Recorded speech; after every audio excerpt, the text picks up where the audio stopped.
Father is great. It's not easy. Yeah, make the most out of every moment. Yeah. All the 5 exhibitions. I'm old inside. I'm an old man inside. Do you think I don't know. Hello, welcome to the FT podcast, which aims to speak to all amazing people in Zanzibar. And today I have one of them, a visual artist with an architect eye, all the way from Milton Keynes in the UK, Sabre Majid. Welcome to the show, brother. How's it going, man? Thanks for having me. I'm so graced to have you on the show today. It's good to be here. It's good to be here. So, you're a father, right? Yeah. It's a blessing, for a man to be a father. How does it feel for you to be a father? I became a father quite young, to be honest, and it made me have to mature quite quickly. Yeah. But yeah, it's amazing. Yeah, like you said, it is a blessing. Yeah. It gives you that. It now gives me the extra drive and purpose to progress and do things, because I have someone that I need to almost look after. Yeah.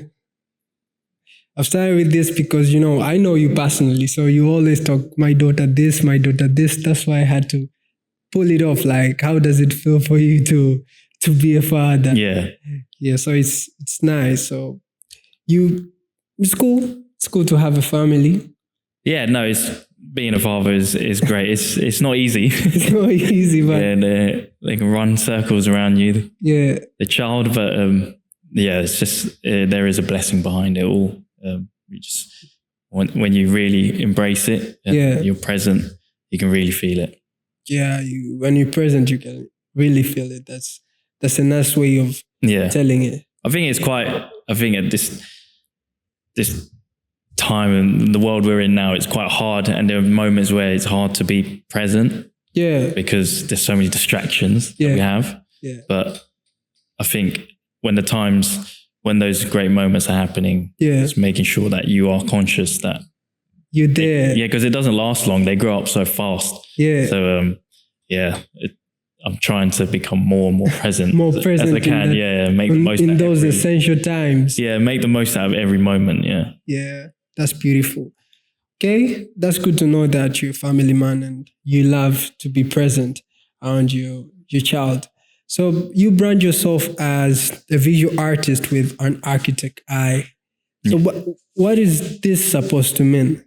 So when I say visual artist, I'm a photographer and a filmmaker. Yeah. So I merge it together. So when I say visual artist, it's almost bringing together photography and filmmaking. Yeah. And when I say an architect's eye, it's more, I come from a background of architectural design. Okay. So I've been doing that for over a decade now, being a designer.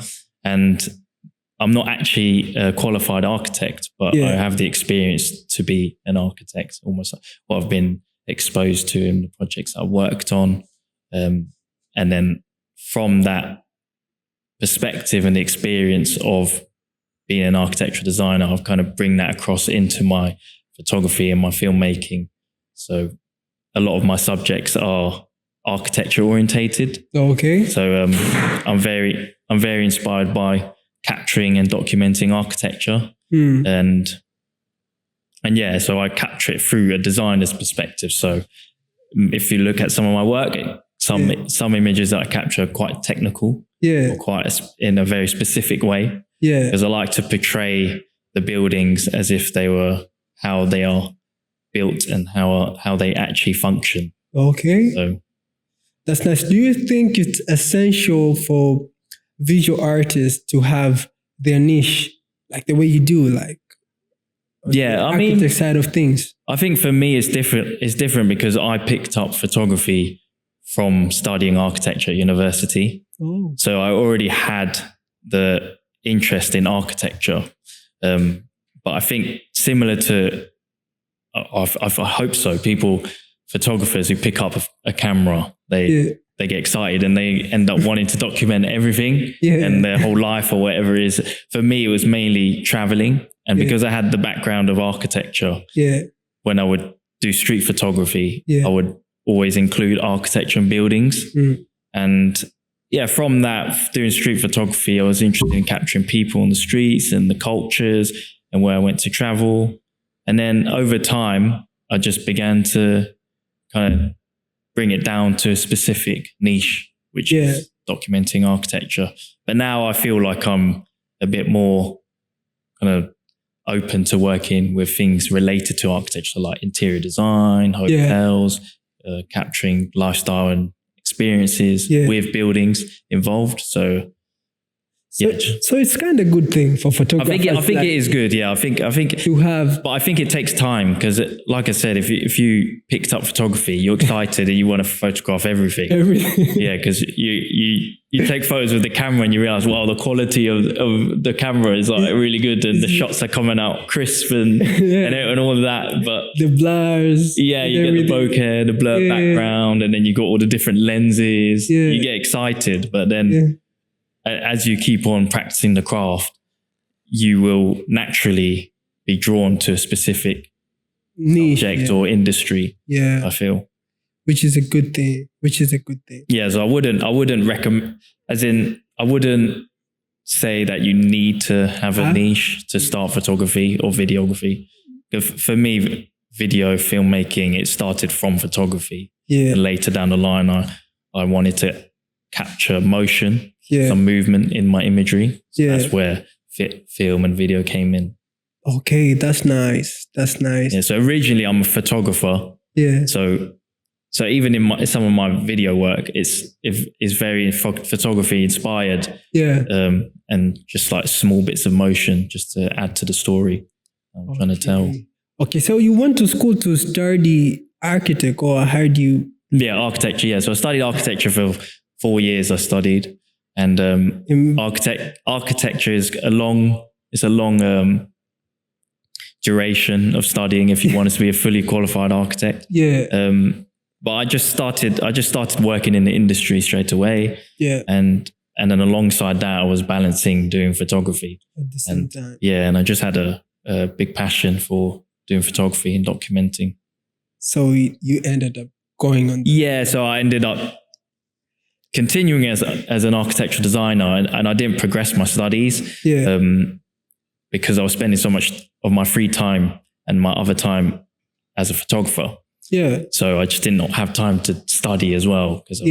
So you took that inspiration, like, I'll do architect, but in a way that I'll transfer this interest in photography. I don't think I really thought about it. I just liked I liked the idea of being a designer and a photographer. So I just did the two, really. When I had the time to do photography, I did photography. And then over time, it started to become a thing where I could start working and creating projects and getting clients. Creating some income out of it, really. But initially, it was just pure passion. And through your journey, you have done 5 remarkable exhibitions. And I believe the 5th one was special, in my belief, because it focused on your hometown. So can you tell me how was the journey? How was the journey? Well, all 5 exhibitions were actually focused on the same city, Milton Keynes. It's a relatively new city, only nearly 60 years old in the UK. That's it. And it recently got city status only in 2022, 3 years ago. So I just felt that it was a great time to capture the city and where I'm from. And as a photographer for like clients, I like using photography as an art tool as well, to be an artist and print out the photos and display them and to create a narrative and to showcase it. So, and for my first exhibition, I thought it only made sense to share a project that's personal to me and make what makes me unique. So I'm from Milton Keynes, and I felt like no one really documented and showed Milton Keynes, like the architecture specifically, in a certain way. So I felt like this was perfect for me to do that project and to share it. Who came up with the title, man? Like Urban Narratives of me. Of Central. It all started from a passion. It's all a passion project, really. There was no brief. I set the brief. I set the title and everything, and it's almost like it's because I'm documenting the buildings like an archive. Yeah. It's always going to be an ongoing project. Yeah. So as I build up the archive, the library photos, it helps me put together or curate the theme or even the title. Okay. So I'm with my artwork, I tend to capture a lot. So I like to be hands-on. So go out there and document. And then I feel like I'm quite good at bringing together narratives afterwards. Yeah. Because in my head, I have the narrative instinctively. Yeah. But I can't really put that into words in that moment because only I understand it in my head, right? Yeah. So once I've done all of the capturing, then I can sit back and look at what I've captured and then actually put together something that people can understand. Yeah, I see what I mean? I caught you in one of your posts. You wrote like it's easy to visually reflect on a journey. Like you see things and you reflect. Okay. Yeah. Well, I'm a very visual person. Yeah. So some people maybe they like to journal or to write about what they've done. For me, it's more capturing it or experiencing it through my eyes and then being able to share that with others to understand. I have to take time to put that together, to create it together. Yeah. And that's something I've just accepted. That's my style of work. Yeah. I think if you're doing something through an art kind of angle, through an art direction, there's no limits. You can do whatever you want. So that's how I've accepted it and gone along with it. Yeah. I've seen some of the prints from the exhibition. People were so engaging. People were so dived in the moment. So how was it for you now? How did you feel like people are truly into my work, are truly loving it? Yeah, I think it felt really good because the turnout was a variety of people. So you got people of different ages, different generations. So it kind of touches on anyone. Yeah. So to know that I can grab attention from any age to see my work, that really felt, it means something, right? So, and one of the comments I got back, some feedback I got from the recent one this year, is that they were surprised that I was a young person creating such a project, and they thought that it'd be someone a lot older. So I don't know what that means. Maybe that means that I'm old inside. I'm an old man inside. I don't know. But maybe the way you say, the way you capture your pictures, are like the narratives, maybe the way you gathered that collection says too much about the city. People can know about the city through the collection you put together. Maybe that's why people say, we thought that the one who prepared it was... Yeah, I think some people were saying, we didn't realize how nice the city looks. So I'm capturing it in a positive way. I'm trying to share the beauty of it. The beauty of it. Yeah, so of what people generally don't see. Yeah. Because it's quite a unique city. So trying to get people to see it in a different way is... That's nice. What are the things that photographers or visual artists can do before exhibiting their work? With your experience, you have done 5, man.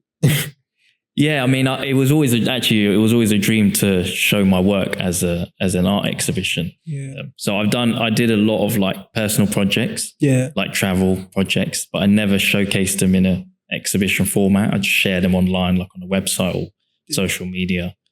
I think the best thing to do is to bring together your own projects. So start just creating your own projects and just share them online. And get used to sharing it. And then I don't think it's for everyone. Not everyone may want to do an exhibition. Yeah. But it's a different experience. And I do recommend it for photographers specifically, because then if you bring it, it's almost like you bring your photos back to life. Yeah. So instead of just posting it online on a screen, you're printing it, you're understanding different mediums and understanding colors. Yeah. And when you print your photos and you look at it physically, something that's tangible, it's very rewarding. So and then you frame it and then you put it on the wall and it looks better than the screen. And then it motivates you to do it more. So more and more and more. Yeah. So it's like you connect with it. Yeah, exactly. No, I do recommend people print.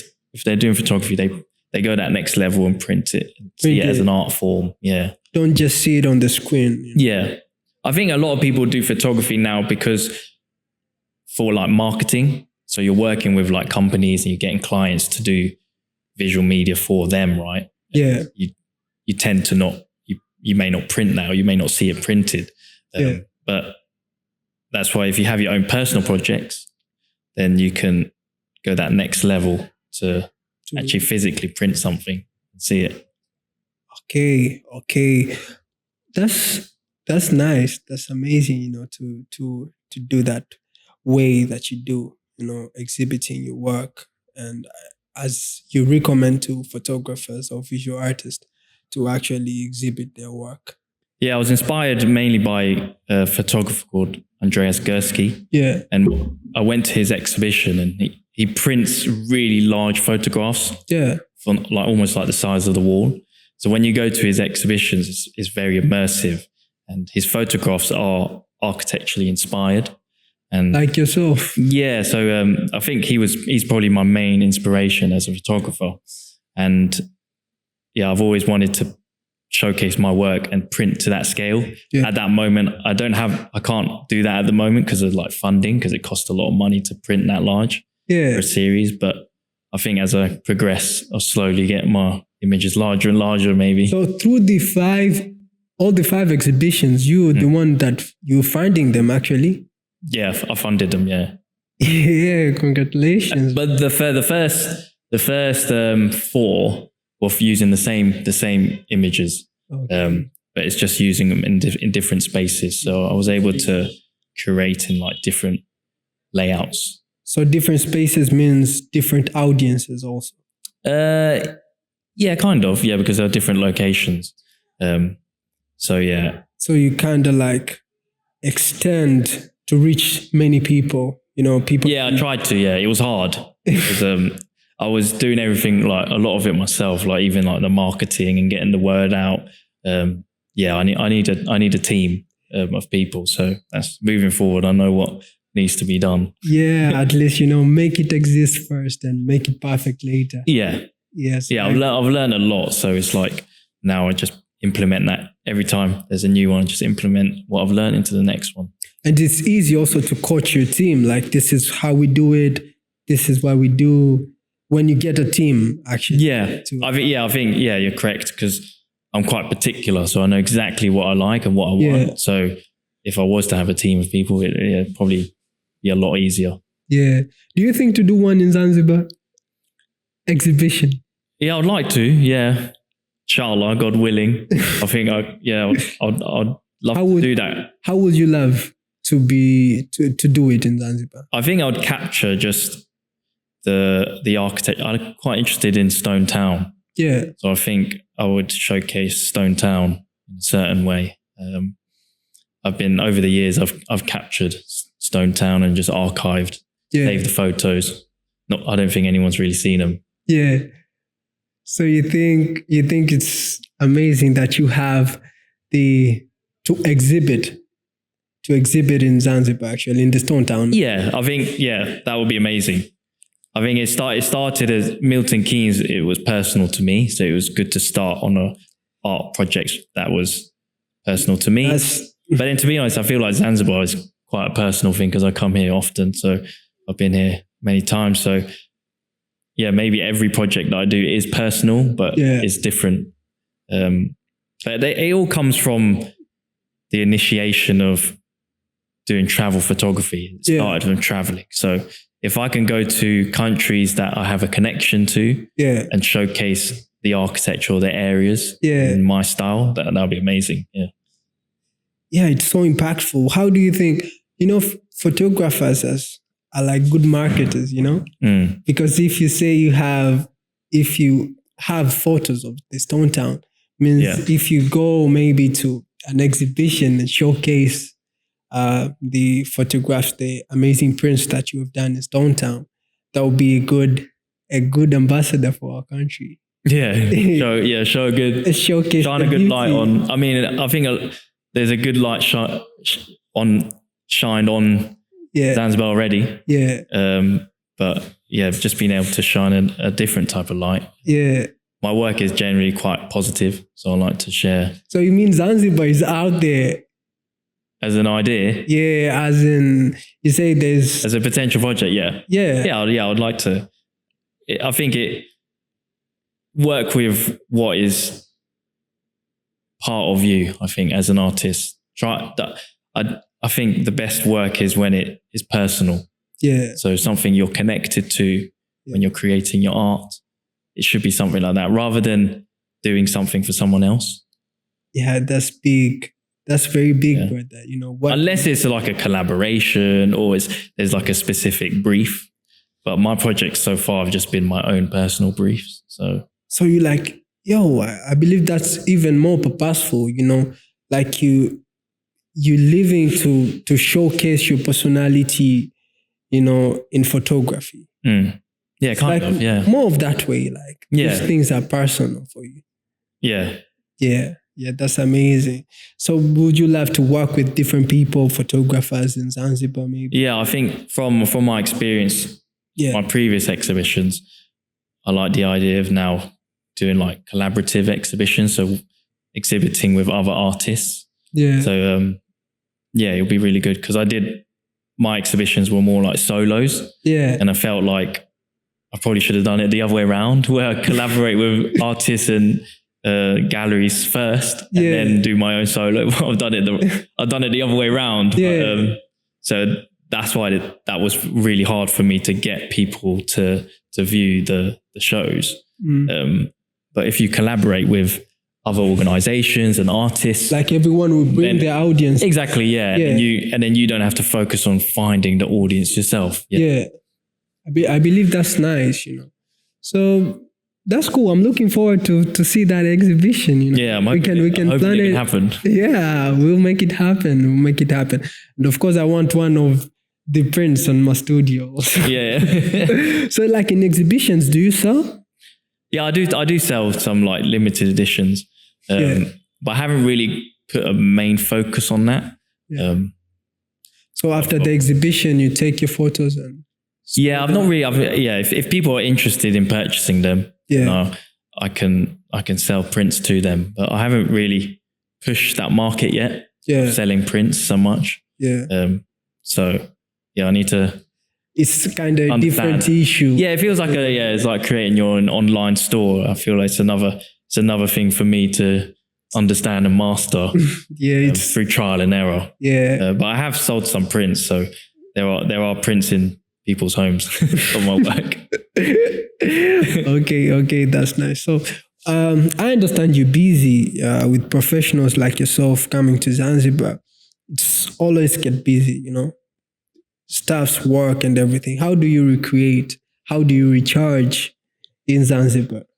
I think Zanzibar is quite a good place to recharge, because it's quite a calm place. There's a lot of peace in Zanzibar. Even the people. Zanzibar itself can be busy, I know, as well. There's a lot of people working hard, and there's a lot of movement at times. This time round is the monsoon season, isn't it? So it feels even quieter than when I normally come. So it feels really good. It feels really peaceful. And obviously you have the beautiful beaches. So you could just sit by the beach, watch a sunset or the sunrise, and that's already enough energy to keep you going, because you're like, you can be present in that moment. Just realize that there's amazing things in life, and those are great moments to reflect as well. Okay. I've noticed that you always dress so stylishly. This is a silly one, but I've noticed you always dress so stylishly. So dressing good brands like Daily Pepper. Thank you. You know, so what's behind the love for fashion for you? I think growing up, I always was interested in wearing different clothes. I didn't always like the idea of wearing something unique, something different. Yeah. And then over time, I realized it actually helps express yourself without saying any words. So it's almost like you're presenting yourself in another way. So when I go out, or if I'm wearing a certain outfit, then maybe that's how I'm feeling at that time. Yeah. But yeah, I don't think about it too much. If I like a certain piece or a certain outfit, then I just wear it. And yeah. But I think fashion is something I was always interested in, and I did start to use photography in fashion. Yeah. I had me and a close friend from Milton Keynes. We started like a YouTube channel for like fashion. We'd do like fashion shoots. We'll set up fashion shoots. Yeah. And then we'll document it. And yeah, so I have dived into it a bit. And maybe in the future it could be something that I could maybe collaborate with. Yeah. With clothing brands or something. Yeah. So I'm open to that. That's so nice, man. You dress very well. Thank you. Appreciate it. Okay, man. So I think we're done for today, but I always end up with a question, like I want you to tell me or to tell our people what's that one quote that keeps you going, that one phrase, that one mantra that keeps you going every time you reflect on it. A phrase? Yeah. What, my own phrase or anyone's phrase, even if you borrowed it from one of the people you're looking up to? I mean, for me, it's quite a hard one because I don't tend to I don't reference phrases so much. And when I have conversations with people, they may come up with phrases that I kind of align to. Yeah. I think the key is to just have patience in moments, and as easy as it's said, it's so hard. Yeah.